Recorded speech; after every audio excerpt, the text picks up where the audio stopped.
Good morning, everyone. Thank you so much for being here. It is Thursday, January 15th. This is our Wasatch Front Regional Council Regional Growth Committee meeting, and I am Laureen Kamalu. I'm serving as vice chair of this group, but to remind you, Mayor Dan Doy is no longer the mayor of Roy. He served for a very long time, grateful for him. So I am chairing today, and then we'll see what happens moving forward. So we're going to start with our, we started just shortly after 9:15, and we're going to have introductions around the table in the room and then online. And there are a couple of new members, so we'll make sure to spotlight you when we get to you, and you can share a little bit more about yourselves. But let's start over here in the corner and go around. Rosie Hernandez, part of the admin team at WFRC. Jordan Chandler, also part of the admin team at WFRC. Sheree Wood, Mayor of South Salt Lake City. Allison Stroud, Sandy City Council member. Christy Overson, Mayor of Taylorsville. Monica Zoltansky, Sandy Mayor. Brooke D'Souza, Sandy City Council. Lauren Palmer, Mayor of Harriman. Andrea Pearson, part of WFRC's admin staff. I'm Andrew Gruber, Executive Director here at WFRC. Welcome to WFRC. And if I may, I'll just note that some of you that are here from Salt Lake County, you know that we have Salt Lake COG in this room also at lunchtime.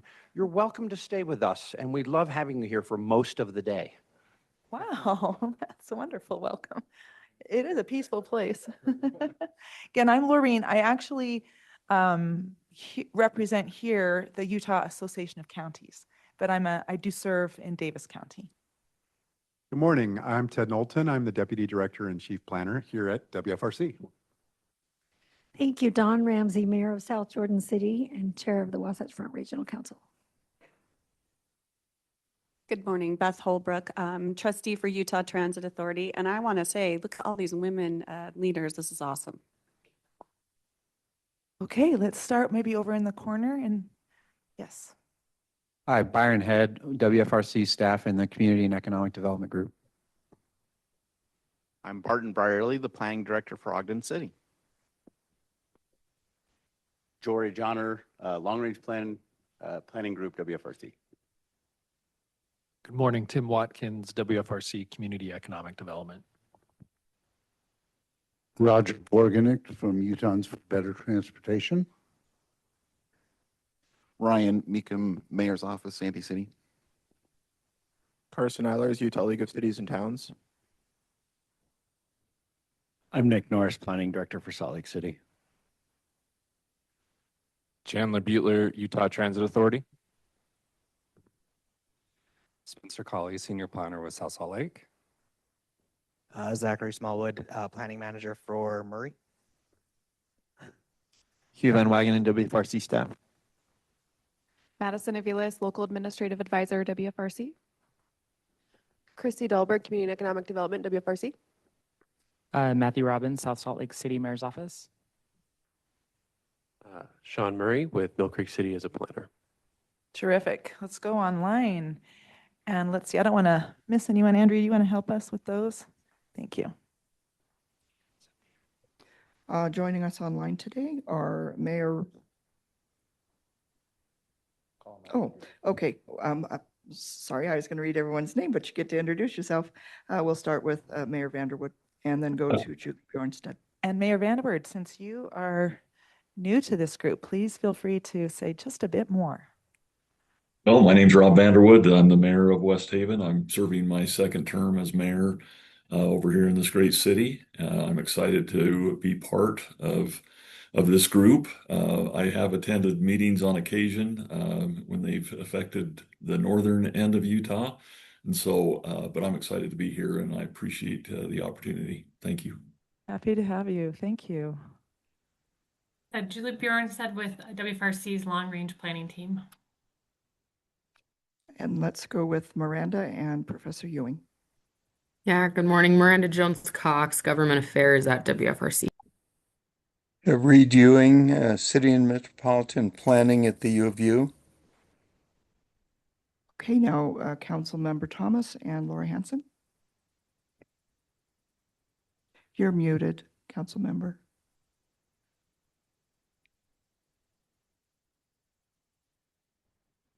Hey, Kendall Thomas, Tooele County. Good morning, everyone. Laura Hanson, State Planning Coordinator with the Governor's Office. Thank you. Now, Nicole Bordeaux and Catherine Cantor. Good morning, Nicole Bordeaux with Utah Transit Authority. Hello, everyone. Catherine Cantor, Deputy Mayor, Regional Operations for Salt Lake County, here representing Mayor Jenny Wilson today. Okay, and then we have Mayor Tran and Mayor Mitchell. Let's see. Hi, everybody. Tammy Tran with Kaysville City. Good morning. Good morning, Mayor Braden Mitchell with Riverdale City. This is my first day on the Regional Growth Committee, my second term in office, and I spent some time on the Active Transportation Committee with you and had a little bit of a schedule conflict. Was super glad to be re-engaging with the WFRC, recommitted to be a good member and attend my meetings. So I'm excited to be part of this group. Thanks.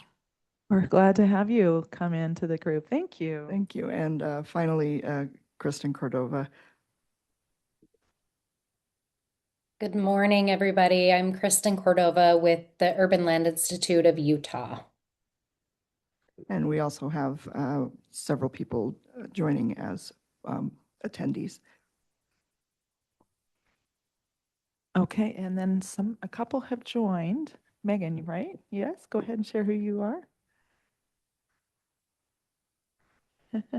Sure, this is Blaine Fackrell, Morgan County Commissioner.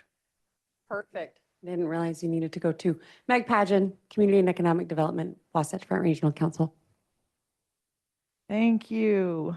All right, what a great group. We will next go to public comment. And if there are any who are here to speak to this committee, we would love to hear from you.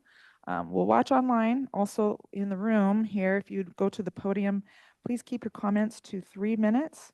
And again, we're happy to hear any public today. Okay, I'm not seeing anyone move in the room. Anyone online indicating? No? Okay. All right. Sorry. Oh, did we miss approval of minutes? Oh, that's true. Okay, another item right up the front. We do have minutes from the Regional Growth Committee meeting that was held October 16th, 2025. It was in all of our packets. And for those who have had a chance to look at them, happy to have a motion, hopefully for approval.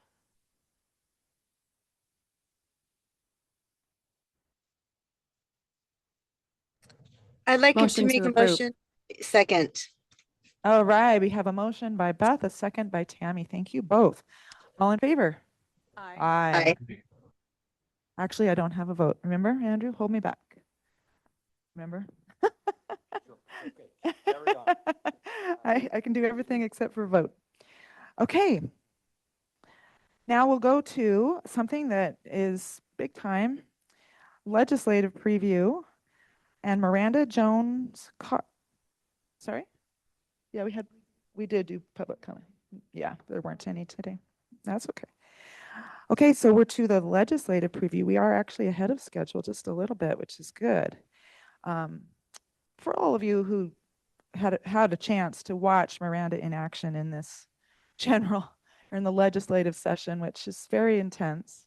I'm just amazed, Miranda, at the work that you do. It's fantastic. It's so thorough, really, that we have to keep on our toes to cover everything that you cover. And so we're so thankful for you. She will give a brief overview of the upcoming general legislative session, including relevant transportation, housing, economic development, land use, and other legislation and appropriations. Miranda. Yeah, thank you, Commissioner. Really appreciate it. The legislative session is coming very quickly. It starts next week. I'm actually up here in Weber County right now. There was a Weber County legislative breakfast that I was just at, and the commission was gracious to let me use some of their space at the moment. So I'm joining you from Weber County. But I'll be brief today with this legislative preview. There's still a lot to know. There's still not everything is quite firmed up yet to share and get into the details on any particular policy priorities or pieces of legislation out at the moment. But I do want to just share a little bit of some key themes leading into the session and kind of orient you so you know what to expect coming up for these next 45 days. So briefly, a reminder of WFRC's role on Capitol Hill. I'd say first and foremost, the work that we do up on Capitol Hill is done in partnership and in coordination with our key partners, including our other metropolitan planning organizations, our transportation partners at UDOT and UTA, the League of Cities and Towns, Utah Association of Counties, and a number of other key partners. And so the work that we're doing, we always seek to ensure that we're working as a team and that we're in step with one another as we work towards legislative outcomes. So I'll note that we see ourselves as technical experts up on the Hill to provide lawmakers with good information and help them as they're making their decisions. We convene all of those partners to make sure that we're coming at things with one voice.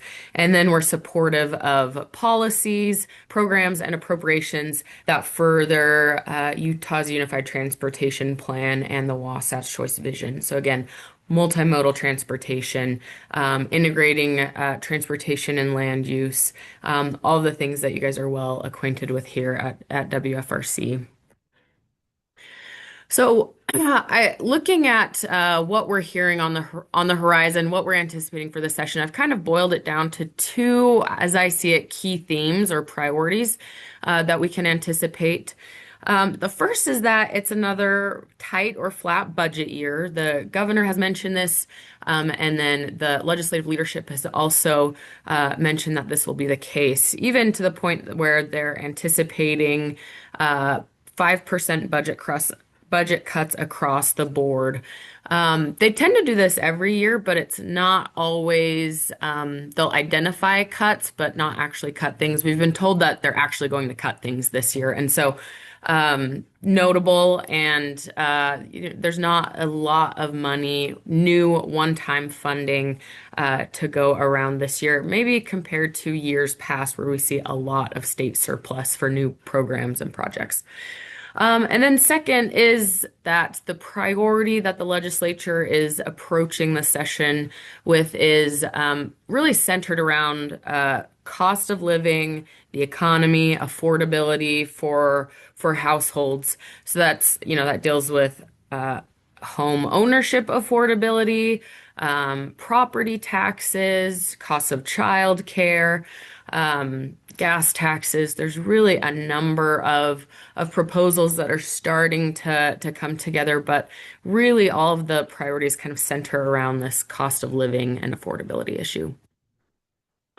I will note that the House and Senate majority and minority have released their priorities within the last week or two, where they really spell out some of the key things that they'll be addressing this session. So I would recommend, if you're curious, to take a look at those, just so you have a sense of where things are at. But again, as I mentioned, focused around this idea of affordability. I also note here the governor's budget, which was released back in December, and also sets the legislative agenda, the tone for the legislative session, and ultimately the legislature decides if they're going to take any of those recommendations and fund them or make any of those policy changes. I will note, related to transportation within the House and Senate majority and minority and priorities and the governor's budget, there were a few things that I wanted to mention that they noted were a priority. For the House majority, they mentioned that reducing traffic was a priority, specifically noting that roads, transit, and active transportation, multimodal transportation, is important to keep Utah moving forward, which we support and are, of course, we also believe that to be true. Infrastructure, Senate majority mentions that they want to prioritize further developing transit options and tackling first last mile challenges for transit riders, and that in order to make transit more competitive with automobile travel, then it needs to be more convenient and efficient.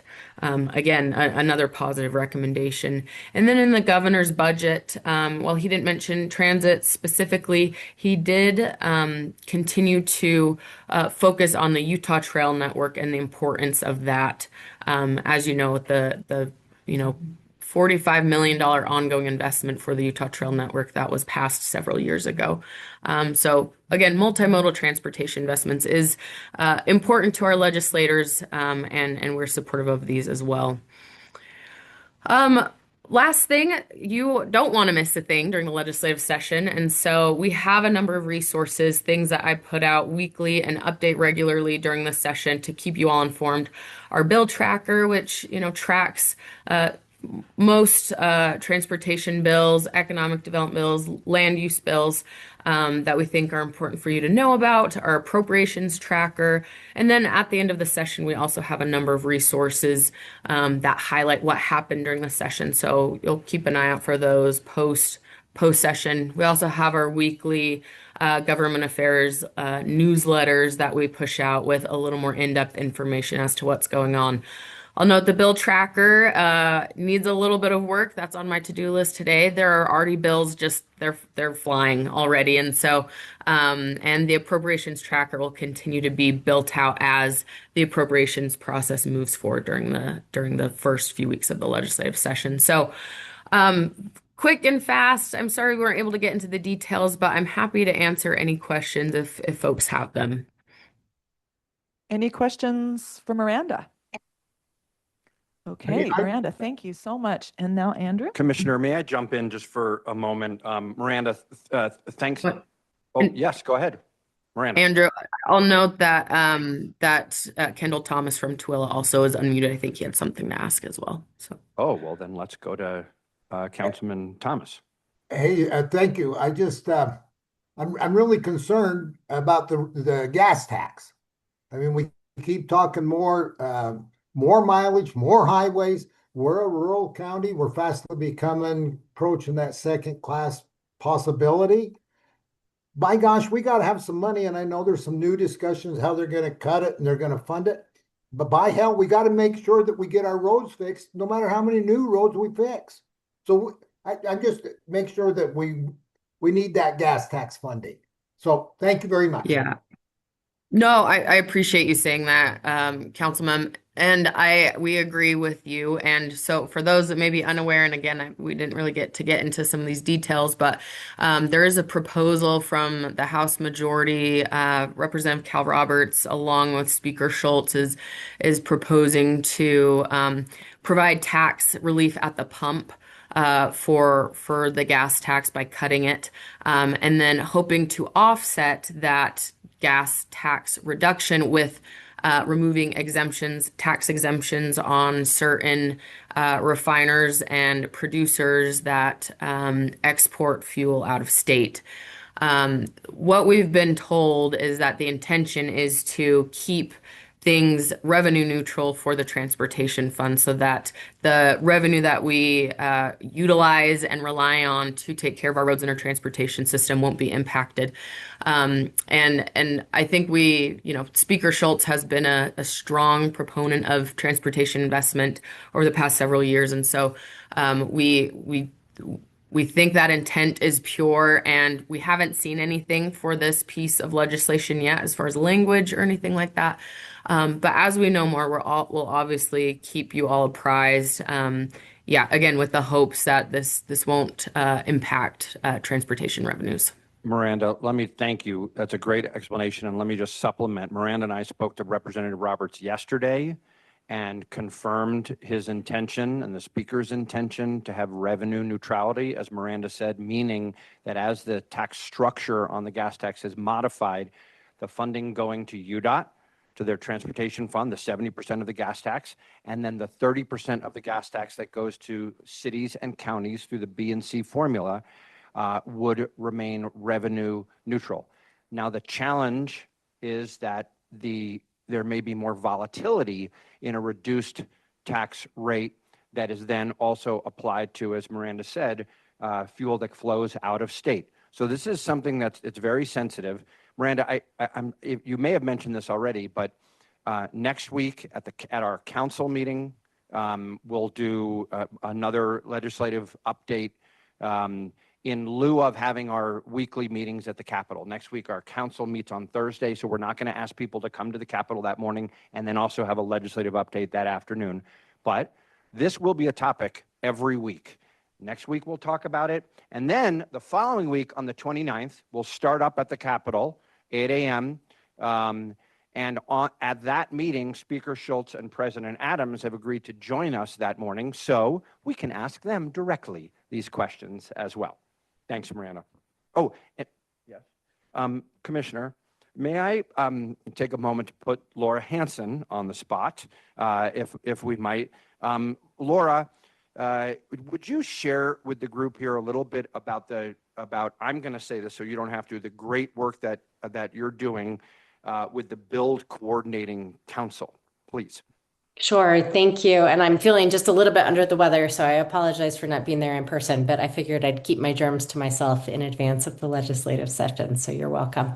Thanks, Andrew, for an opportunity to share a little bit about the work we're doing. Some of you may know that Governor Cox issued an executive order last year creating a Build Coordinating Council with the idea of helping or creating this group as a forum for greater coordination and collaboration across state agencies, across regions, and across levels of government. And we're very appreciative of Andrew Gruber sitting on this council representing urban AOGs.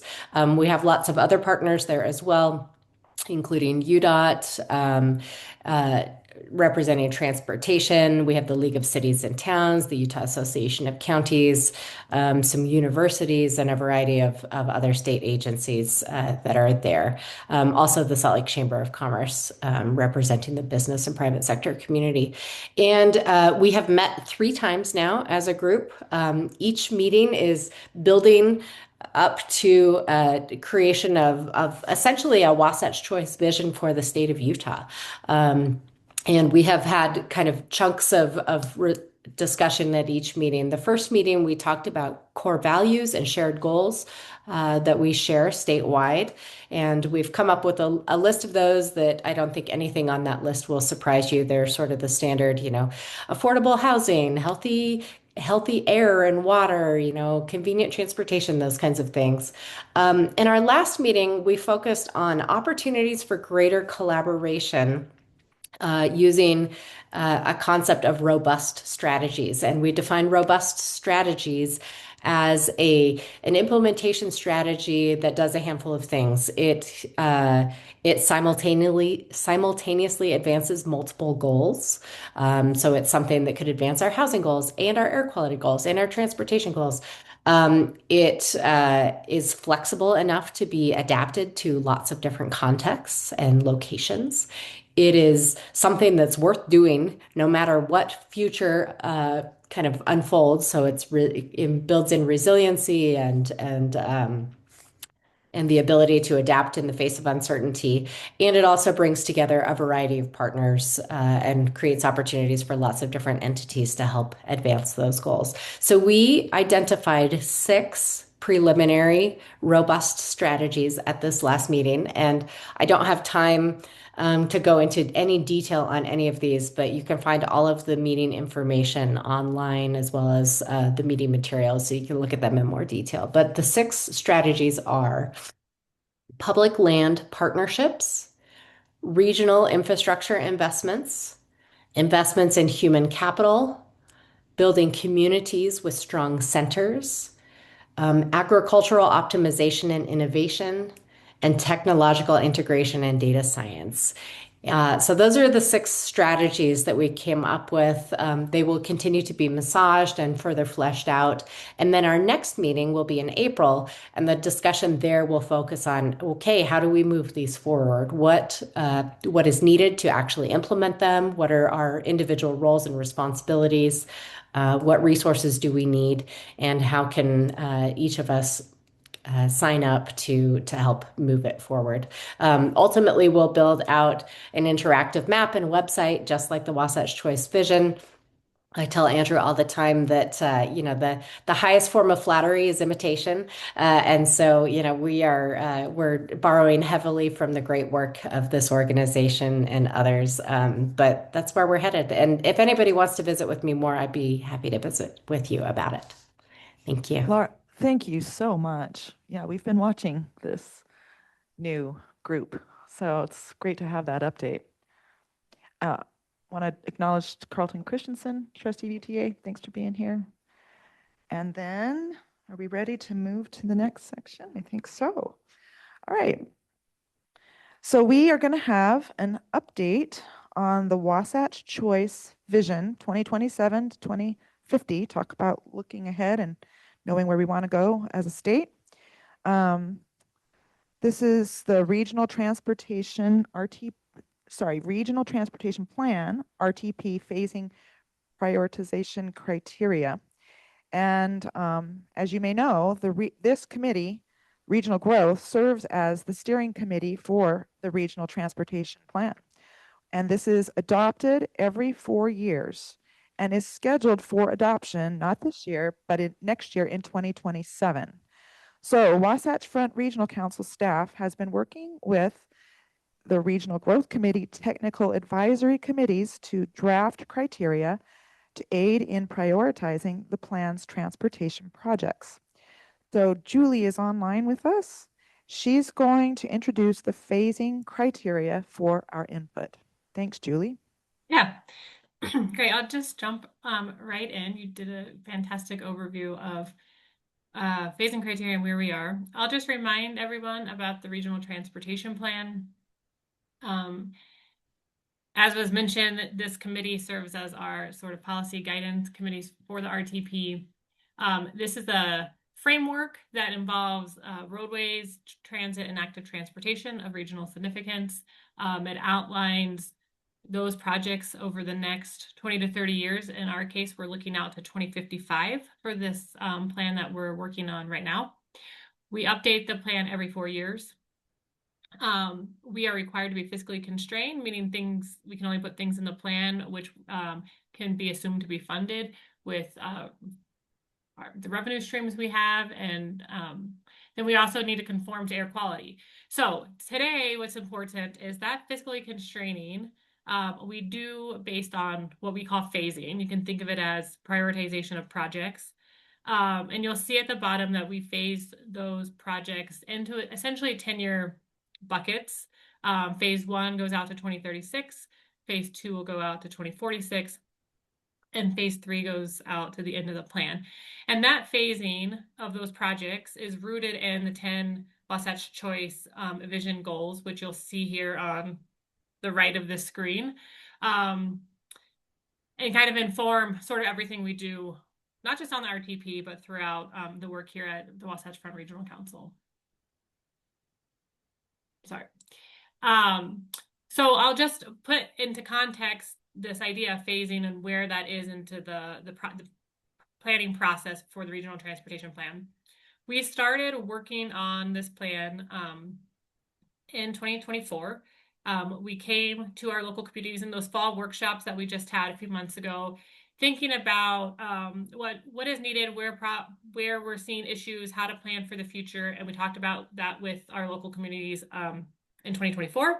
We spent 2025 working through those projects and looking at the data and how we were growing to come up with a preferred scenario, and we talked with you guys about that preferred scenario at the end of last year. And then this year, as was mentioned, we're hoping to adopt next at the beginning of next summer. So that means that this year there's a lot of work that needs to be done, going from here's our preferred scenario to phasing those projects and then fiscally constraining those projects to have a draft plan at the beginning of 2027. So we are beginning that process of project prioritization, and that's what we're talking about with you here today. What are that criteria and how we might weigh those criteria as we go through the phasing. So I kind of mentioned this, but I'll just say it more concisely now, that when we do this prioritization, what we call phasing, it's in 2 steps. First, we look at when a project is needed, and that we call needs-based phasing. That's the criteria that we're looking at today. And then we compare that phasing to how much money we're expected to bring in for the transportation system. So that's both existing revenue streams and then revenue streams that we can reasonably assume. Perhaps there's another local option sales tax, for instance. Perhaps there's an increase in vehicle registration fees. And we predict that revenue working together with the other MPOs in the state, UDOT and UTA, to create a financial model. And so that work will be taking place at the sort of second half of the year. And now we're just focusing on that needs-based phasing. So how we go through this process is that first we're defining that criteria. We're defining the weight. So which of these criteria might have more weight behind them as we work through the phasing process. We'll define the methodologies. What is the data we're using? What are the tools we're using? And then we'll begin to evaluate projects. So we're still in the early phase of, sorry, not to be redundant, the early phase of this phase. We're in the early part of this process. Okay, so what I'm going to do now is I'm going to walk through the phasing criteria that we are proposing. Well, we'll do that by mode. So first we'll do roadway, transit, active transportation. I see both Andrew and Ted grabbing their mics, so feel free to jump in at any time. Then when I'm done walking through that process, I will ask for initial feedback. We're then going to go into a Slido, so get your phones or tablets or whatever ready. We'll ask for your feedback on which of these criteria are most important to you. And then I'll wrap up and give you another opportunity in Slido to make some additional comments if you have any. Julie, I'll stop thank you. now just to ask any questions. If you have any questions about the process, happy to answer them. Also give Ted and Andrew a moment here to jump in because I know Andrew wants to say something. Well, Julie, you're great, and you anticipated exactly. We pulled forward, and then you said exactly what we were thinking, which is, hey, people, Julie's about to present some information, and then we're going to ask you for your input on this. And it's important to us that we hear from you verbally and then also in Slido. So, Julie, you covered it. Thank you very much. Okay. I'm getting better at anticipating what you're about to ask me to do. Okay, so this is the criteria we are proposing to use on the roadway side. I know there's a lot here. Essentially, the images in the first column are the connection to the Wasatch Choice goals. The lighter gray column are the actual criteria, and then you'll see the priorities in red. And these priorities are just where we're thinking now in conversations with staff and in conversations with the regional growth technical advisory committees. And we'll ask you for your feedback sort of on where you're landing in that priority space. But on the roadway criteria, what we look at is how a project improves access to the Wasatch Choice Vision centers. So how that regional connection. We look specifically at access to opportunities. We've talked a lot about that here and in WFRC, but I'll give you a reminder that when we talk about access opportunities, this is really destination access. How easily can someone get to the jobs, the stores, the libraries, the parks, the other main destinations that they need to get to in a reasonable amount of time. So this is really looking at sort of ease of mobility and combining that with where those destinations are. Sorry, I could have been more concise there. We also look at how a project is enhancing freight mobility. Of course, as Miranda mentioned, we need to look at travel time and travel time reliability. How we're increasing that network, right? This is something that was a big topic last year, and I hope all of your communities are working on your SB 195 local street connectivity work. And so here we're looking at how else can we build out this network to be better connected and more redundant. We look at safety. You can see that that's one of our highest priorities. As the commissioner from Tooele County mentioned, right, state of good repair is another big thing that we want to make sure that we're being able to take care of our current system. The advanced previous investments is really linking what work has already been done, whether environmental studies or other studies, and making sure that we are noting that and moving forward those priorities. And then supporting transportation choices is using the roadway network to better connect to transit and active transportation. So those are the roadway criteria. On transit side, you'll see some of the same criteria, including access to opportunities and that advanced as previous investments. But here on the transit side, we also look at connections to activity intense station areas. That's ensuring that the stations we're building have the population and employment to help support the transit route. Access to existing amenities, including these can be hospitals, parks, government buildings. We do look at whether the transit line can help ease mobility on the roadway. And then, of course, both existing and projected ridership are very important, and whether as we phase the transit route. And then the last one here is just whether the transit route is helping to improve access to the transit system. And then our last mode is active transportation. Oh, one Again, question, Julie, yep. one quick question from Yeah. Beth. Hey, Julie. Good morning. That's Beth Holbrook. I love how you're kind of framing all of this, but I would like to ask, I just came back from the TRB conference, and one of the things that I heard over and over again is, what does amenities mean? And I think it is a great question because amenities mean different things to different people. And I get that we're trying to be broad, but I also think we should be a little specific. And so what I would like to suggest is we talk about the fact that there's grocery, that there's childcare, that there's restaurants, there are these types of things that really create this vibrancy. And I would love to incorporate that as a specific actual adjectives, if you will, or things, as opposed to just amenities, because I think it really resonates with people to understand what they're trying to accomplish, especially when you get a lot of mixed use buildings in all of these areas, and they typically have this main floor commercial. What are they going to do with that? And I think it's better that we actually identify them. So my suggestion, if we could, is to say not just the word amenities, but amenities like grocery, restaurants, et cetera, et cetera. And those have so much value. I mean, I look at South Jordan and I look at even just these areas around here in downtown Salt Lake. Those add so much. I mean, why are you going to be walking around and taking transit? Partly because you want to get to these things. So that's just my ask. Yeah, and I'll note that I am trying to be succinct here, but we have used this criteria in the past, and we have defined those amenities as healthcare, schools, grocery stores, government offices, and parks. So I would love to know what other amenities we should be incorporating. Childcare is a little difficult, even though it's close to my heart, just because of the being able to get the location data, and are those locations moving around a lot? But I will also note that please give us the input on the methodologies, because that's sort of where we're going next, is helping to define what is approximate to amenities. What are the important amenities?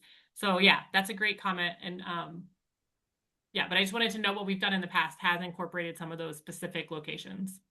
I know, and I am going to shamelessly borrow Mayor Ramsey's comment, and this is what I want you to hear from me. We want to make these words sexy, okay? We want sexy amenities, and that's what we want, okay? And I am so on board with that, and that is a pun intended. Okay. Okay. And then, so on active transportation, you'll see some of the same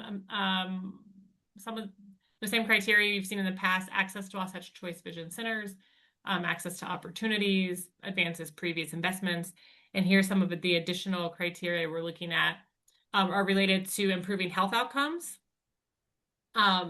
improving network connectivity. Julie, excuse Yep. me, before you go on, Councilmember D'Souza, did you have a comment?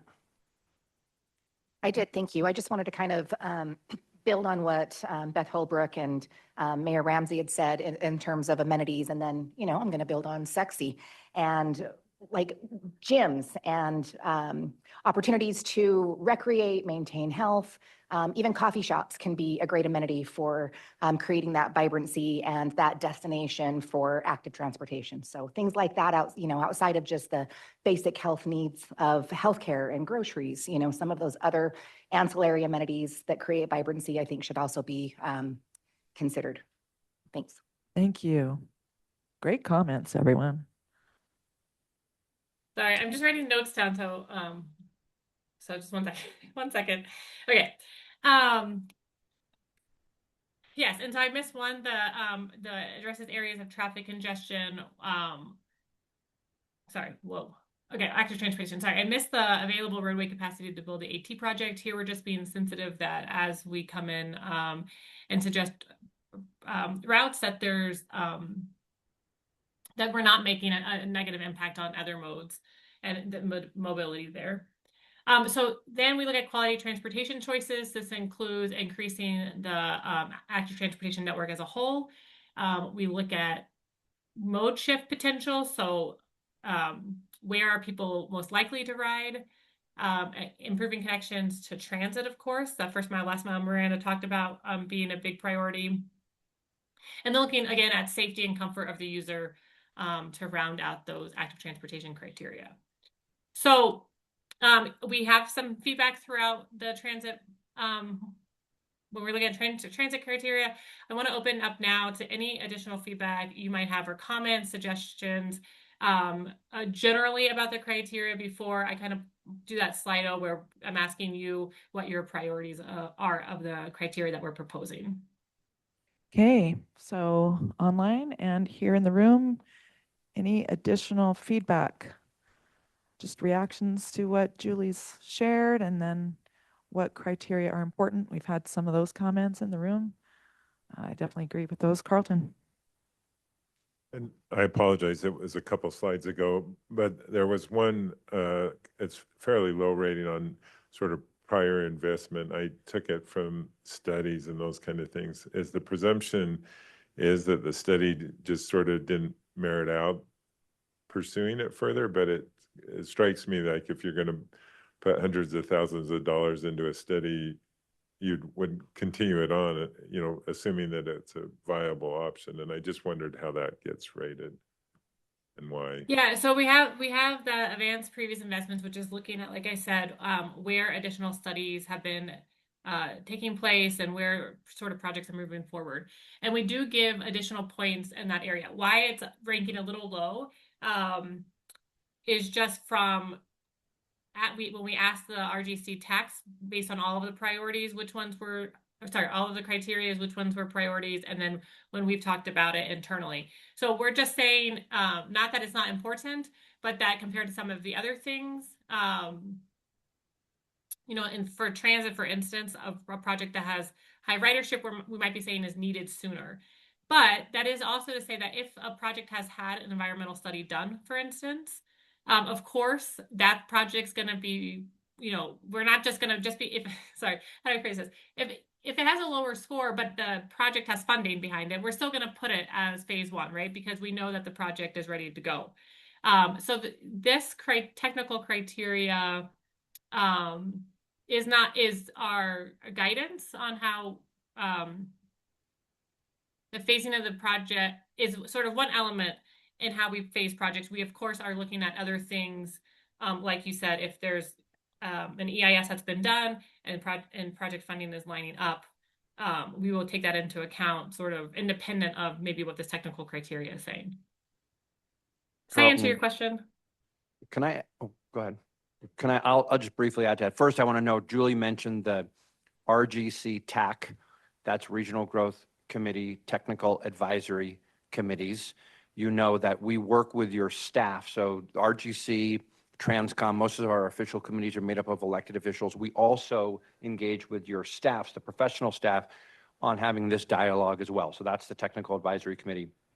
I think part of what Carlton you're getting at, previous investments may not just be about studies, but there may be a portion of the transit system that with a relatively low cost could be enhanced to provide a significant boost in ridership or access. So yeah, I think, evaluating projects can consider where is completely new service, and you know this well, of course, completely new service, and then also enhancements to existing investments, which sometimes may have more bang for the buck.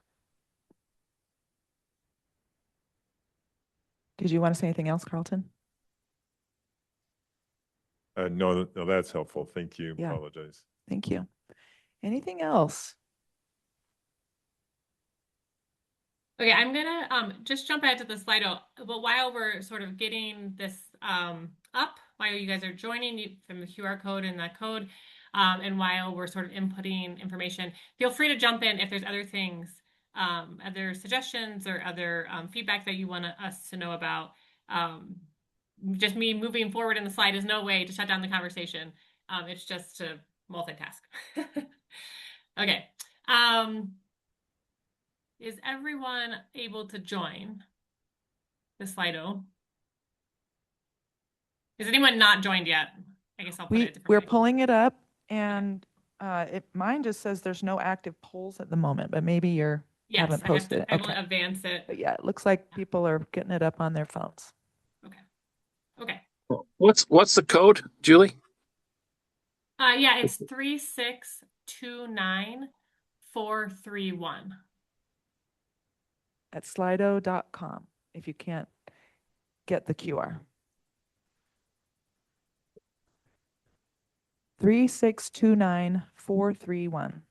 That code will be available as you go to the first question. You'll still be able to see that.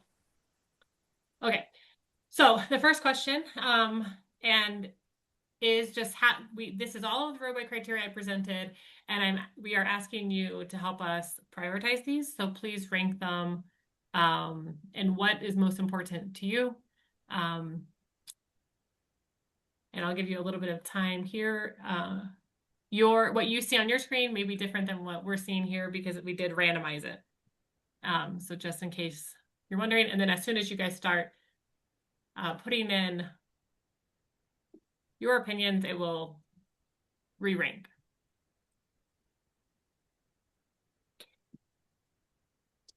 I'll also note that we not just have worked not only with the RGC tax, but also with UDOT and UTA staff reviewing the criteria and working through that process. And we will continue to work with them, getting opinions and prioritization on the criteria there as well.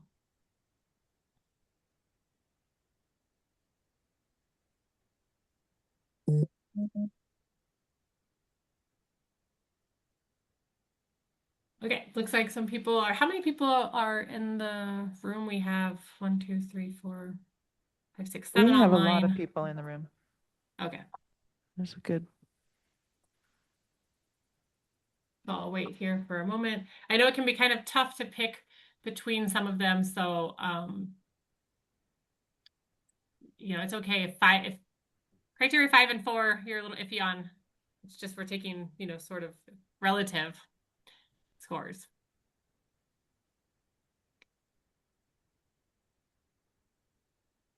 And just to make sure everybody's clear, we're not respectfully, it's not like we're going to have this Slido poll and then that is going to just automatically be the ranking. This is really good information along with the technical folks and other information as we put together the ultimate phasing criteria. Mayor Palmer is making a motion that should be binding. That's just a joke. No, he's not.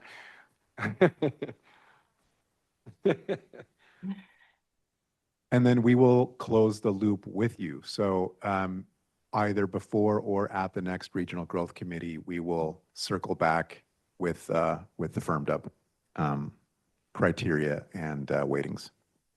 Yeah, I'm gonna move Julie, on to the Julie, can I just mention really quickly that I Yes. appreciate the chance to kind of dig into these different criteria and to have to think about, okay, if all of these are considered, how do I rank them? what do I think is the most important and where do I think they should fall? I appreciate that opportunity. I think it's good to have this body be able to do that and have all of us really think deeper about it and do a weigh-in like this. So this is a great exercise. I appreciate it. Yeah, it's also, I'm going to move forward to the transit while I'll respond to what you just said. There we go. Sorry. Okay, there we go. Yeah, because, I think also it's broadening out what those priorities are.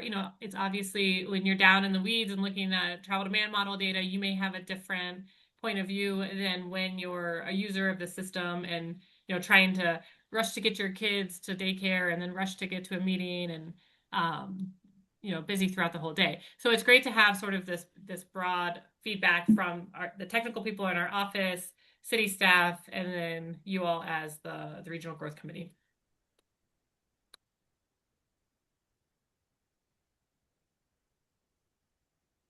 So you're wanting us to go ahead and do the next one? Yeah. Yes. Yeah. This is the transit criteria that we went over. You'll see some of them are similar to roads and then some are completely different, like ridership.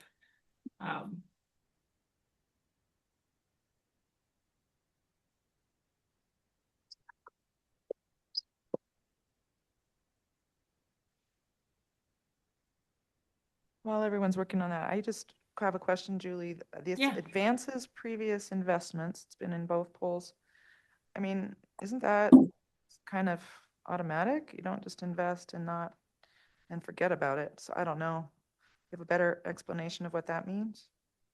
Advances previous investments? Yeah, the definition that we work from, right, is that a project hasn't been included in a completed environmental or corridor study and or the project right away is preserved. Okay. Yeah, and if this is one that's like sort of a no-brainer, then I would love to also know that is it, if it's super low priority, across all of the modes, then then the question becomes like, is this something that's worth continuing to have here as a criteria? But we do traditionally look at, where our communities have already been putting their time and their resources.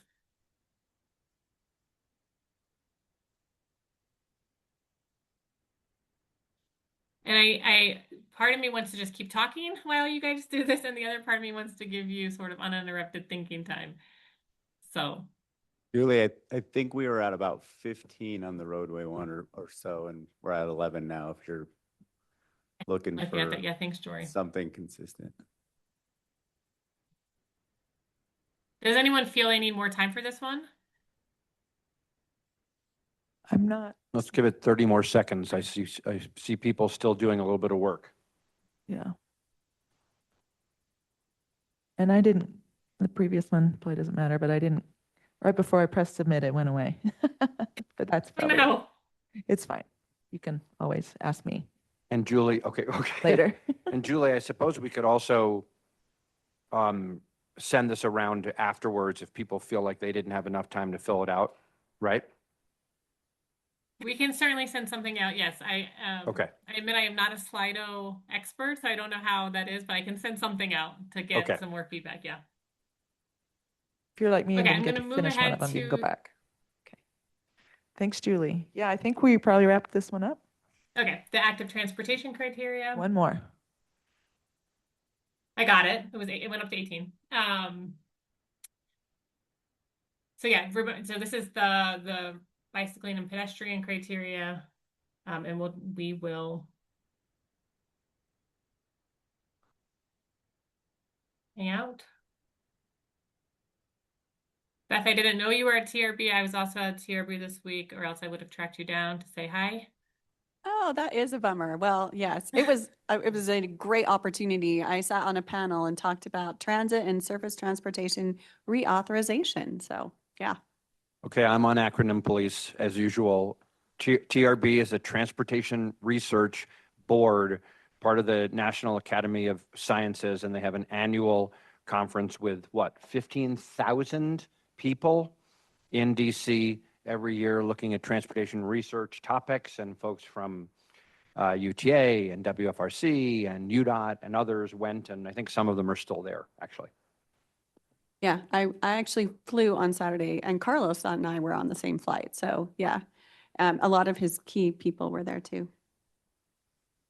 And Julie, while we're at it and Mm-hmm. buying time for people to continue ranking active transportation, now that you're almost done, I can tell everybody that Julie came back from TRB last night, but due to weather challenges, she didn't get home until, Julie, At 3 a.m.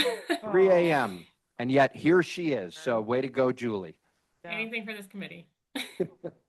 Now, Julie, the question after this one is just a wide open, do you have additional Yeah, it's wide comments open, and I'll questions? just wrap up where Yeah, we one are. second. Let's make sure. You want to people- wrap up on this one then, Julie, or what are your thoughts that way?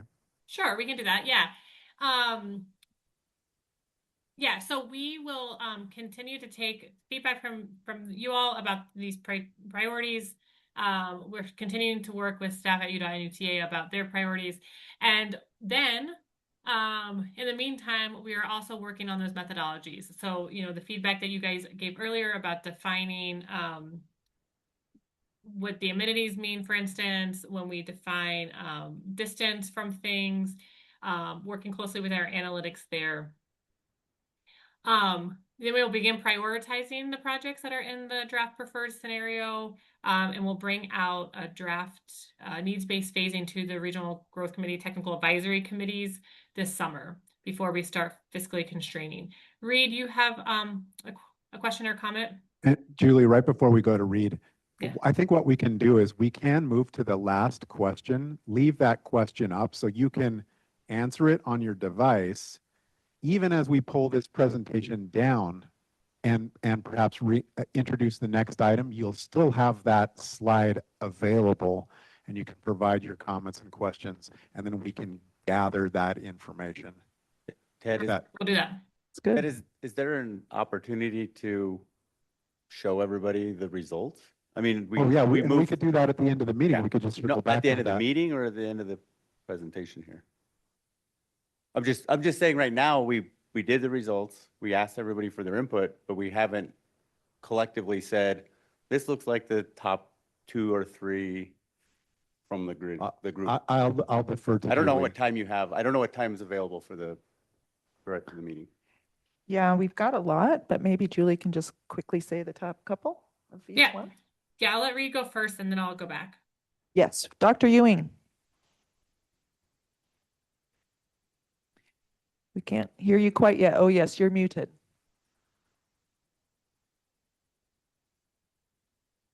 Oh, we still cannot hear you.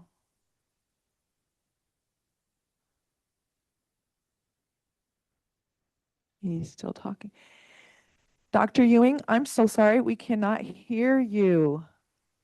And it looks like you're muted. There you go. Now I think we can. Go ahead. Thank you. I was hit unmuted and then got muted, and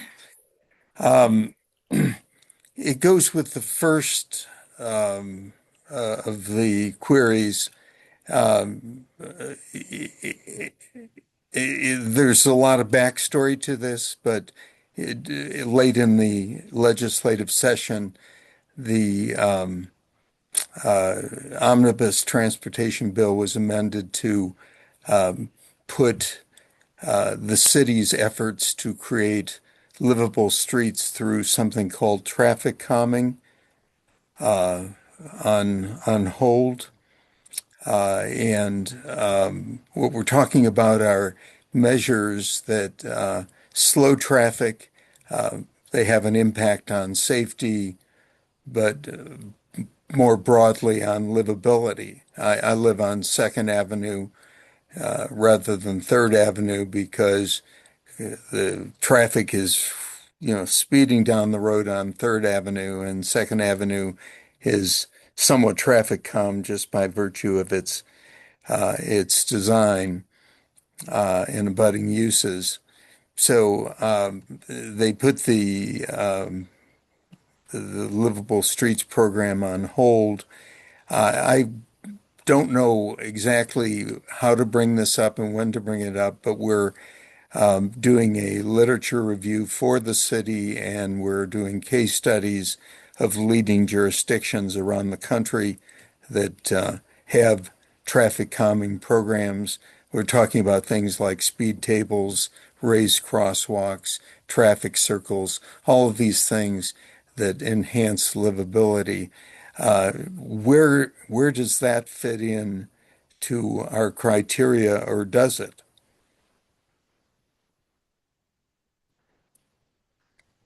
Julie, are you going to answer that? Yes, I'm thinking of how to respond.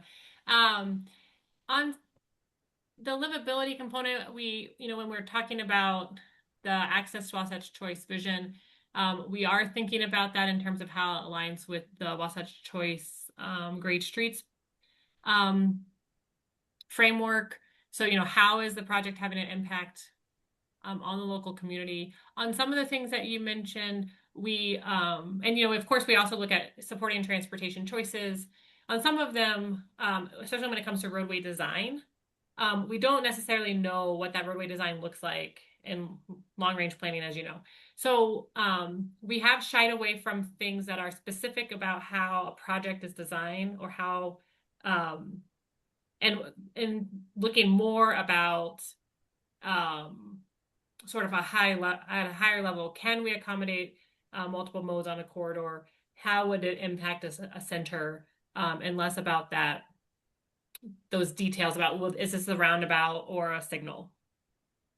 Julie, can I do a Yeah, modest 100%. add-on? As you all might guess, so when we work collaboratively to develop the region's transportation plan, it's the plan, but it's not the implementation set of actions. And so we collaborate together, and then fill in the blank, UDOT, UTA, a city or a county takes the baton and then moves towards the next step. And often that next step includes the details behind design and function.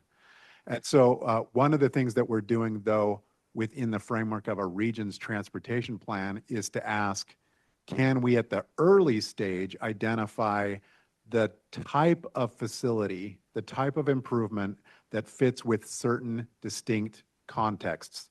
One of those contexts are our region's downtowns and our main streets. And should we approach the kind of transportation improvement in those situations differently? And it does make sense to do it differently because economic development is different in an industrial area versus a downtown, right?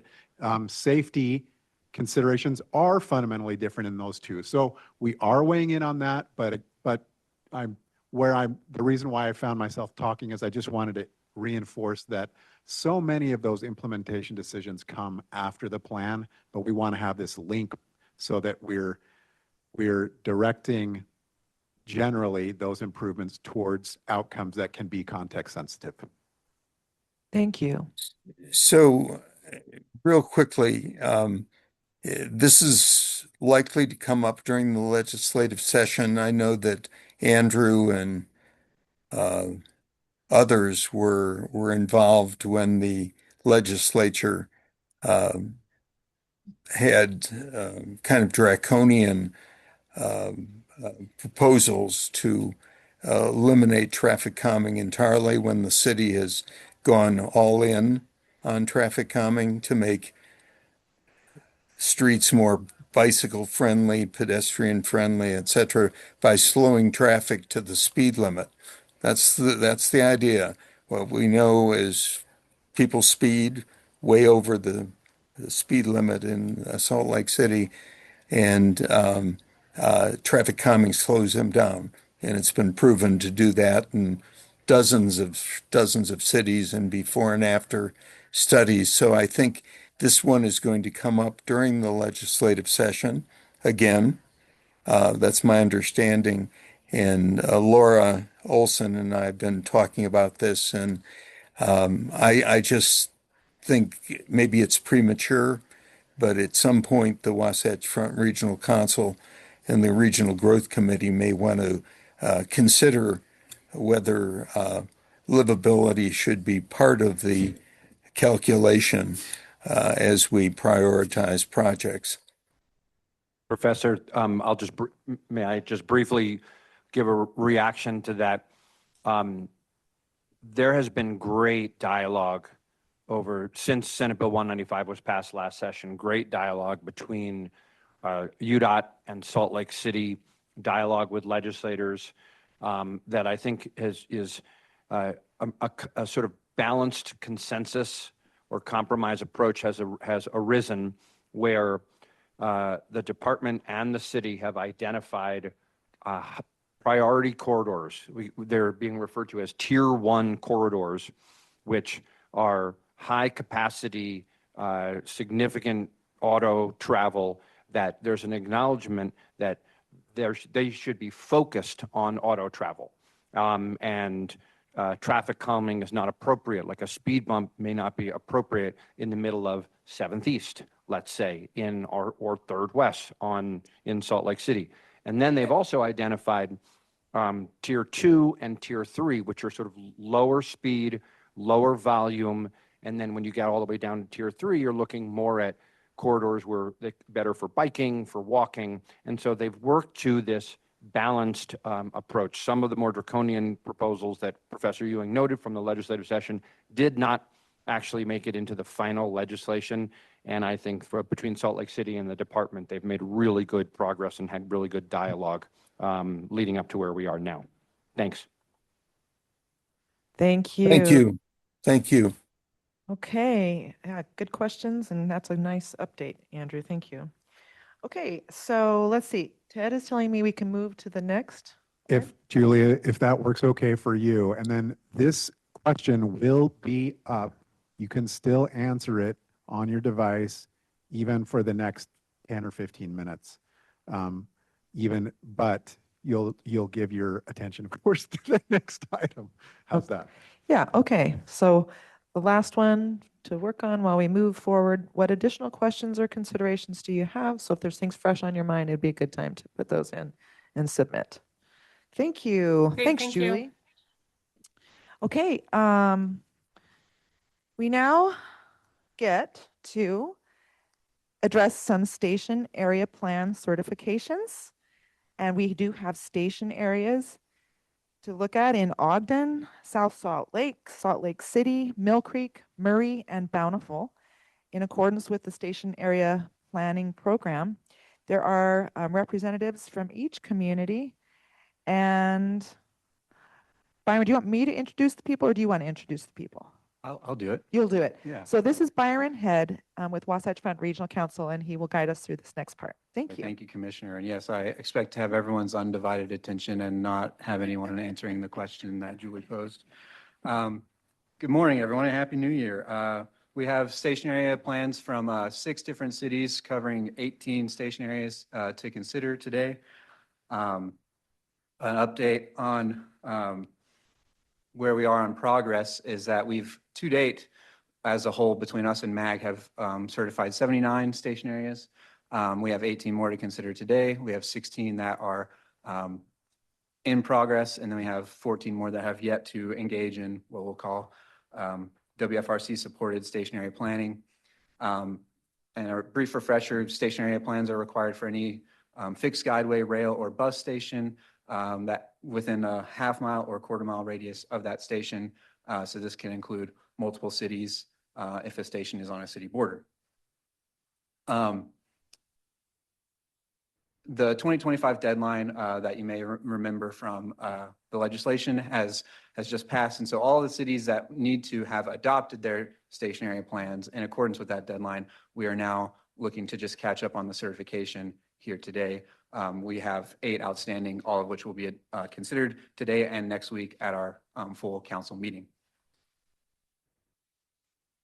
And also to date, a bit of a celebration moment here. And this number, actually, I just got updated numbers for the Fashion Place West station area. So we're actually at over 108,000 new homes planned for within all the station areas that have been adopted to date across the Wasatch Front. So that's a huge number. This is a bit of a milestone to cross 100,000 planned new homes across the Wasatch Front in transit areas. Give it up. Megan is giving it up. That's pretty amazing in terms of the housing challenges we have in our region. So nice work to all of you that are working on this. All right, so moving on to the cities and station areas that we have today, we have 2 cities with resolutions of impracticability First, we'll go to Bountiful. Unfortunately, Francisco Astorga, their Planning and Economic Development Director, was unable to be here today, but I will, do what I can in his stead. This is a small sliver of the Woods Cross station area. It's mostly I-15 right-of-way and a little bit of a shopping center right there. It's a functioning, commercial area. It's thriving. It's not planned to be redeveloped anytime soon. And so that's why the city proceeded with this resolution of impracticability. Oh, we do have one question, Blaine. I just have a question on this station area. It's not where the current front runner is, or is it? It is, it's a circle, and the center of the circle is where the front runner station is. And so that circle clips in this case, it's 3 cities. It's located in Woods Cross. Yeah. The circle extends north to West Bountiful and also northeast to Bountiful City as well. Just a little bit of a thing. So my question there is you have this area station, or you want one there at this point, yet in reality, there's not a lot of amenities there unless you go across and under the freeway. So is that part of the plan? So each city, plans for their portion of it. So Woods Cross, as you said, there's not much there now. They're working with UTA, has some property there. And then they're working to develop that in addition to Woods Cross as a city is really focusing on developing some area to the west of here. And so their stationary plan focuses on that connectivity, getting people from the front runner station to that area that they're developing, because you may be familiar with the area in the West Bountiful area. There's the refinery there, so you can't put a lot of housing right next to an oil refinery. So each station area is unique, and the legislation and the plans that we're doing allows each city to plan in a way that works for them while promoting the 4 objectives of the legislation. And so how long is this going to take? 10 years? It's different for every plan. Most of the visions look out 15, 20, and there's a 5-year implementation plan. So what can we do in the near future to get going on that vision? But it is a longer term. Yeah, because we enjoy Front Runner when we get a chance to ride it. And we stop at that one, but the system to get across the streets and to walk clear up to, where all the shops are is difficult. And if you're planning something on that side, I'm just curious where you're going to put it with the oil refinery. Yeah, so West Bountiful, they did a study and they found it infeasible to do anything new and on their portion because of the refinery. And Woods Cross also found the same thing in the northern part of their section of the station area. So in this instance, there's not a whole lot that's going to be added here. Woods Cross is looking at doing some commercial and some office space. And then again, focusing on the east-west connectivity out to the west, what they call the northwest quadrant, where they're really looking to develop. They have some greenfield area out there. One more little question. Why was this chosen versus maybe putting a new stop in Centerville or Farmington's already there, but in Centerville? Because Centerville already has the development, the amenities and all those things that Beth likes. Well, I would say that's a separate process. It's, UTA decides where they put their new stations. This is what can we do to make the existing stations serve more, provide more of the sexy amenities that we've been talking about. Any other comments or questions? Okay, let's move on to Salt Lake City. Salt Lake City has 6 different station areas that we'll be looking at today. The first is the airport. This one's pretty simple. It's all an airport. They're not going to put any housing there. It's going to continue to function as an airport. Next, we have the River Trail. This is the city's portion of the River Trail station area. That station area is in West Valley City, which has already completed and certified a plan for their portion of the station area. This station area is cut off from the station itself by Utah 201, as well as the Jordan River. There's no road connections directly to the track station from this part of the station area. And the land uses there are existing, contributing industrial manufacturing with no redevelopment on the horizon there. Next, we have the the stadium station. This is the one right by the University of Utah Stadium. This is kind of split almost in half between national and local historic districts on the west side and the University of Utah on the east side, which as a state institution does not fall within the jurisdiction of Salt Lake City's land use authority. So that's why this was found impracticable, as well as the cemetery on the southeast of the station area, or the station platform. And then lastly, we have the three other university campus red line stations, University South Campus, Fort Douglas, and University Medical Center. Similar story, pretty much all of the station area around here is part of the campus. Any station area that is not is a stable single-family residential neighborhood that is not anticipating any changes. We have Nick Norris here, the planning director of Salt Lake City, to answer any questions anyone might have, but so I'll turn it now to any questions.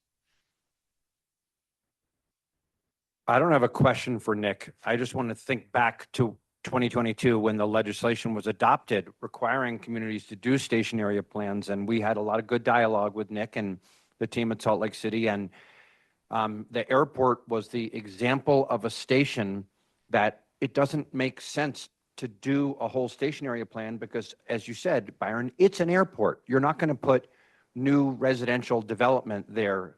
There's some sexy amenities within the airport, but that's not the city doing the station area planning. So this is just a reflection, what Byron's going over, of the flexibility built into the statute to have context sensitivity. And what works in South Salt Lake or Sandy or Taylorsville or Harriman is going to be a lot different than what may work around the airport. So it's a nice flexibility in the tool and the requirements. And I want to say, and in all seriousness, I am going to joke about this, but in the next HTRZ meetings, I am going to mention the fact that we are really talking about amenities in a completely different fashion. I love that we're calling them sexy, but more importantly, we are identifying these locations that are really going to be fundamentally valuable within that community. So that community says, you know what, we're going to do X and Y, but maybe not Z, or whatever that framework looks like. And I'm looking at Mayor Zoltansky because she was the latest one and just did her HTRZ presentation very successfully, might I add, just a couple months ago. And I think that as we continue to refine this, it's just going to be even more valuable as we do this. So thank you. Thank you. Yes, Carlton. I would note that, and we continue to have ongoing conversations with the University of Utah. They are doing a lot of planning around these stations. They're increasingly looking to us. They have a large share of their student body as well as their employment that use our system. So in the spirit of the outcome, it's, they're not just turning their nose to it. In fact, if anything, they're increasing how they're utilizing those stations. Thanks for that clarification, Carlton. Yeah, a lot of planning work goes on outside the scope of station area planning as we define it. So it's good to keep that in mind. Moving on to cities that have new stationary plans. First, we'll go up north to Ogden, and actually this is a prior action. So again, planning that has been done outside of the context of station area planning as defined in legislation. Ogden's front runner site, they did 3 different plans building upon one another in the lead up to HB 462 passing, and they've continued to plan and update their zoning since. And they're now, I believe, working with development partners on the Union Station area. We're joined by Barton Brierley. I'll invite him up to the podium now and provide some additional comments on this one. Yeah, we're very excited about downtown Ogden and the potential. And this was something that we wanted to do. The legislature didn't have to tell us that we have to do this. This really focuses on our goals. We want downtown Ogden not just to be the downtown for Ogden, but be the downtown for Northern Utah. And transit is extremely important to that. We have Union Station in the middle of downtown. We want that to be the transit hub for Northern Utah.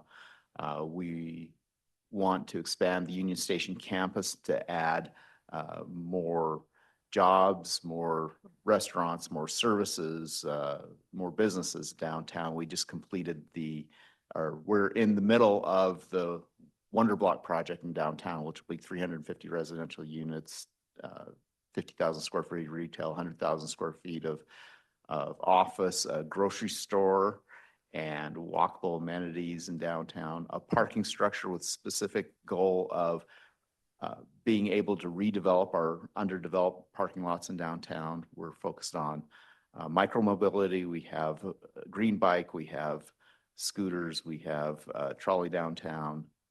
So this is really what we want to do. We want to increase density, we want to increase services, we want to increase mobility in downtown. So we felt that all of our plans that we've done really fit all the goals of doing a stationary plan. So that's why we submitted this as a prior action. Barton, thank you. And it's wonderful that you were here to give a little color to this. I can add a tiny bit too. I don't know, maybe 2 decades I've watched Ogden, and maybe more. And I've just seen such fantastic progress. And it's becoming more and more vibrant all the time. Talk about a place that's really, you know, reinventing itself. Yeah, thank you. It's not your grandma's Ogden. Yeah, you're right. So it's the sexy Ogden. Okay. Absolutely, That's great.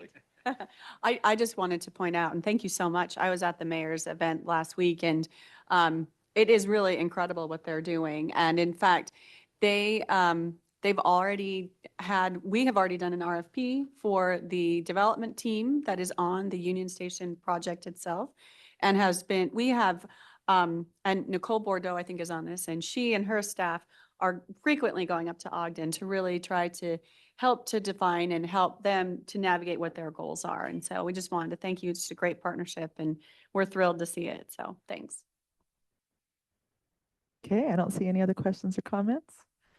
All right. And now we'll move to the other side of town for the OGX line. This is a project that, much like Sandy, the city was doing their general plan, and they did their stationary plans at the same time as a component of the general plan. So that was great to see. They got some really great engagement events with a lot of turnout from the community. The 3 southern stations in this area are all on the Weber State University campus. So the plan kind of defers to the Weber State campus planning efforts in that respect. But in the northern 2 station areas, that's 32nd and 36th in Harrison, there's plans for 727 new homes, a really cool underpass idea for 3950 South and Harrison Boulevard, and mixed use redevelopment of some targeted commercial lots. I'll invite Barton back up to talk more about this one as well. Okay, thank you. And just want to thank Byron and WFRC. They've been a good partner in helping us create this plan. As I noted, we have done this in conjunction with our general plan update. So we've had tremendous public involvement in this from all walks of life. It hasn't just been, 50-year-olds coming to our meetings, but it's been all sorts of users. We have had really great partnerships with Weber State. We've met with them many times, had many of their staff be on our committees and promote it. This is a place where biking is very important, walking is very important. The OGX line, the ridership is incredible. You get on there all the time, and it's just full. And we have worked with a bunch of property owners there and found great opportunities for redevelopment. Like there's kind of a little bit of a sad shopping center that's right on an OGX route. And we've looked at possibilities for a new mixed use center there to really bring vibrancy to that. We have worked with McCady Hospitals, the end of the route, to look at some possibilities for new development on their land. This is an opportunity to connect our downtown with Weber State, which is a huge benefit for us. So we're really excited about this project too, and this really fits our goals too. Thank you. Yeah, it all ties together. Fantastic. I don't see any other questions for you. So probably everyone's just loving it. Thank you. Thanks, Barton. All right, next up, we have South Salt Lake. They did a joint project with Mill Creek for the Meadowbrook and Mill Creek track stations. We'll go to South Salt Lake first. We're joined by Mayor Wood and Spencer Cawley, who is the city's project manager on this project. But The plan calls for about 1,400 new homes between the two station areas, and pedestrian crossing at 33rd South, right at the track station, which I'm a little biased here. This is my home track station, so I'm glad that this plan has been completed. And yeah, planning for new mixed income and multi-generational neighborhood kind of around the Meadowbrook station on the South Salt Lake side. So turn to Mayor Wood for your comments. Thank you. We're so excited you can be here, Mayor, and add the color. Thank you, and I'm happy to be here with you this evening. We are 7 square miles, but we house the Spaghetti Bowl. We have the Central Point Station that we've already brought before you, and then our Mill Creek and Meadowbrook track station. So we are really lucky that we have a lot of transportation in our community. The benefit of doing this with Mill Creek really was a great experience that we appreciated, and make sure that as a city that shares a boundary, that we're not planning the same thing just across the street. And so that was really helpful. If you've traveled 33rd South or ever tried to ride your bike on 3300 South, I wouldn't recommend it. But I think we had some great ideas come up for having like a green buffer. I personally almost got hit by a UTA bus getting off the freeway. So yeah, we're excited for what this is going to bring. Obviously, we're spending a lot of time and energy down in our downtown where our Central Point track station is, but this really helped us talk about, like, we're really planning on senior housing around our 39th South. We want to be able to have housing for all, and we've identified we have some needs that we're not meeting for senior housing. So grateful for the process. I'm grateful to work with our sister city in this and see some really well thought out safety issues for people so that they can connect the Mill Creek Trail from our 33rd South, from our Mill Creek station area to the Jordan River and be safe in doing all of that. So thank you. Thank you. Mayor. And now let's move just a little bit south to the Mill Creek portion of the Meadowbrook Station area, which is just the south side of 39 South. Again, combined with the South Salt Lake side, total of 1,400 new homes here. And Mill Creek is really excited about a new community park and also connectivity plans that tie into the Murray North Station, which is just south of the map here. We have Sean Murray, no relation, here from the city to offer his comments about the Meadowbrook Station.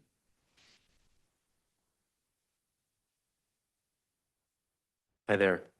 Yeah, so nice and confusingly, the Mill Creek Station is not in Mill Creek. It's all in South Salt Lake.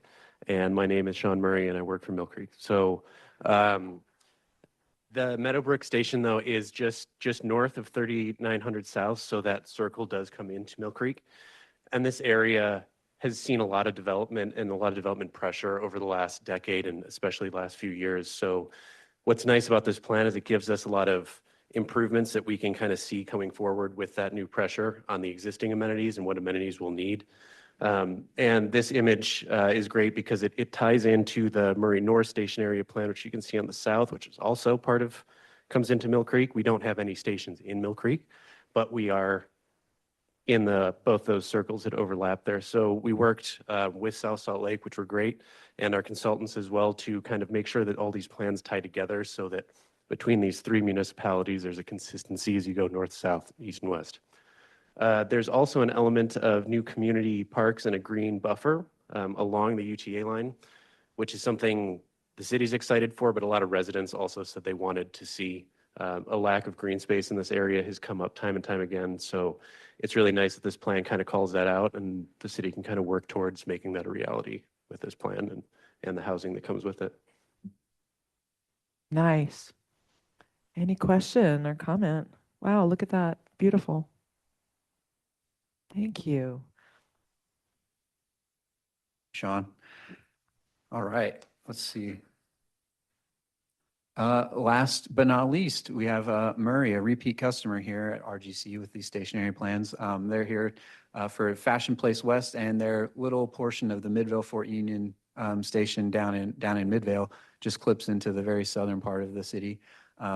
So this plan, contemplates some targeted station adjacent development, some parking lots and some kind of UTA, I don't know if surplus is the right word, but there's some miscellaneous UTA property that could be better used, as well as connectivity to the mall at Fashion Place and some State Street improvements. And the thing that I'm really excited about in this project is the Winchester Street Bridge idea that they have. So I'll invite Zach Smallwood, the planning manager for the city, to come up and talk about that. Thanks, Byron. Yeah, so this actually was, much like Ogden, we haven't been just resting on our laurels. This was a plan that was funded through the TLC back in 2020. And it didn't meet all the criteria for the state station area plans. So we went back and updated it to make sure it meets all that. So yeah, going through this plan, when UTA worked on the red line, and this is the switch. This is the last station before it starts to move over to the red. The red starts to go west. They purchased a lot of property to make that kind of turn there. And so there's a lot of remnant parcels that are located there that could have a lot of investment. Also, even though it's called the Fashion Place West station, it's awful to walk to Fashion Place if you try to get there. It's not great. You do have to cross over a bridge over 215, which you can see here. We've actually proposed capping a portion of Winchester Street over 215. It's a big idea. It's not going to be anything that happens tomorrow, but it's one of our big ideas to cap that, turn that into usable space to actually kind of connect both sides of that of the area. So yeah, we're really excited about it. So exciting. Wow. Thank you. Yeah. Yeah, just coincidentally, I happened to be in Columbus this past fall where they have done that cap to a city street. So I was able to go and experience it, and it's pretty incredible. You wouldn't even know that you're on a bridge, whereas normally when you walk over an interstate bridge, you can't hear anything because all the cars are so loud and the wind's blowing. And so yeah, it's a really exciting opportunity. Oh, I also want to note this, I didn't have time to put it on the slides because I just got the update, but this station area, they're planning for approximately 7,000 new homes. So that's what this could support based on the plan. So that is all of our station areas for today. We have, collaborated with UTA on the review, and they're in agreement with us that deserves a positive recommendation to the council. So we have all the the materials are in your packets, and we have a suggested motion on the screen. I'll turn it back to Commissioner Kamal. Thank you. I think there's a bunch of us in the room that planning, like that's what got me my first love in public service, was being on a planning commission in my city. Like it's such a big deal to have good planning and to always never really rest on your laurels, but do all you can moving forward to improve. So congrats to everyone. And if someone's ready, or other comments, or if you're ready for a motion, I'm ready for that. I just also like to share, as we're going through these plans over so many months, represents so much work, preparation from the staff level, from our subject matter experts, such great collaboration with WFRC, regional planning. I mean, it's so exciting to see all of these lofty goals and vision setting and mission statements coming together. And this is where it really, the rubber hits the road, literally, but where the nuts and bolts of all the momentum and support over generations comes together. So congratulations to all the cities who presented today. Really exciting to see this come together and how the cities cross-pollinate ideas. That's one of the things I love about serving on this committee is I always think, well, I'd like to try that in Sandy. So congratulations, and thanks especially to the staff. That's the backbone of all these wonderful plans. Well said, Mayor. Thanks. Okay. Go, Beth. Yeah. Be happy to.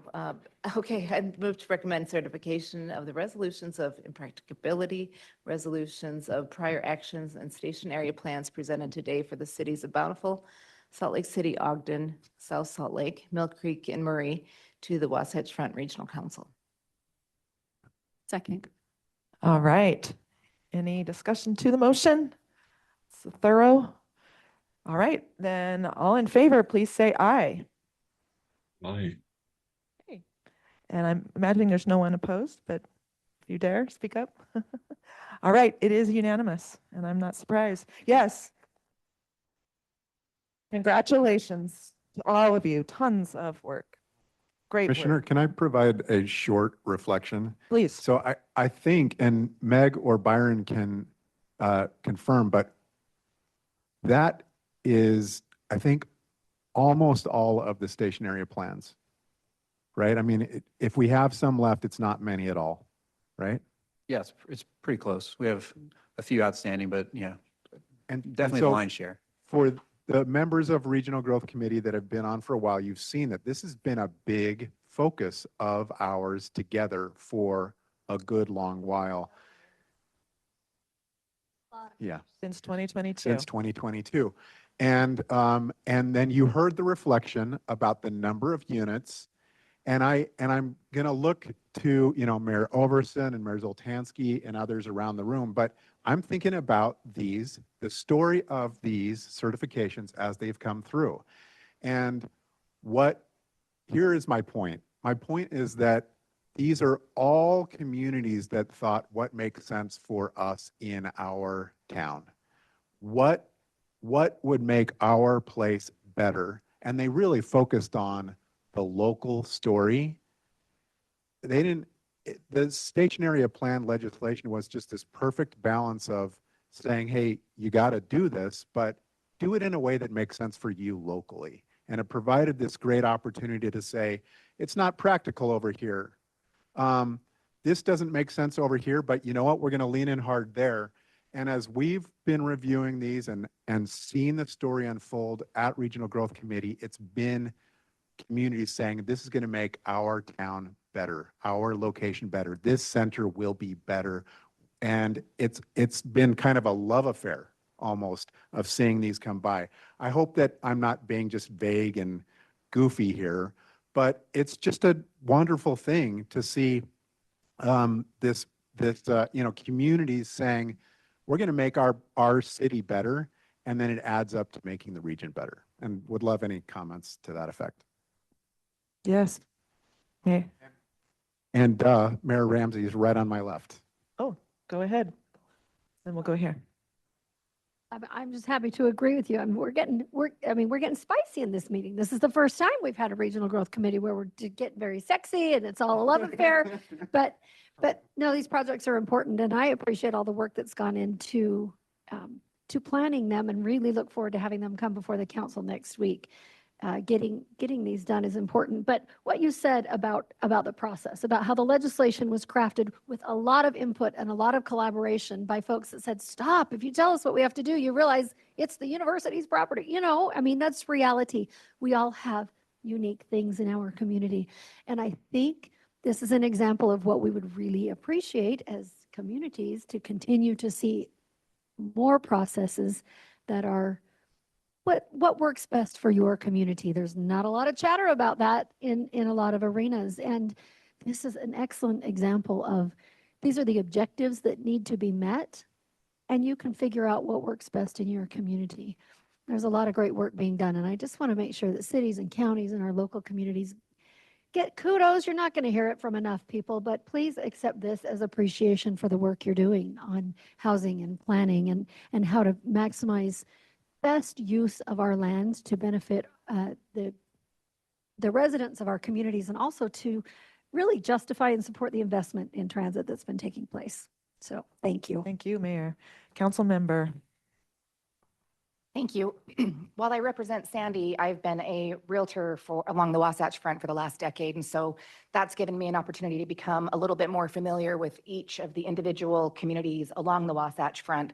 And so, like, hearing the presentation on these plans and the overviews, it's really exciting to see The distinct communities come to fruition in these, well, not fruition, but hopeful fruition through these plans. And I'm really excited to see them be realized and to share those with your existing residents and the new residents that are coming in.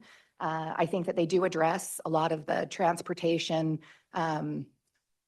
challenges that maybe some of these communities have had, as well as access to the amenities that the residents really appreciate and value. So very exciting, very good work. And I just wanted to say congratulations. Thank you. And another, yes, please. We love this. Thank you. Thank you. This has been for the past couple of years, been an incredible process to see. You know, I was born and raised in the area, lived in Sandy. And remember, I mean, State Street was just a 2-lane road. And to see the deliberate planning by each of these locations and not just looking for the present, but what we're looking for in the future. You know, the Salt Lake Valley was, think about 50 years ago, you know, it was very scattered. And the planning was unique to that time. But looking at the plans, especially, I mean, Taylorsville really stands out. I mean, of course, Sandy does.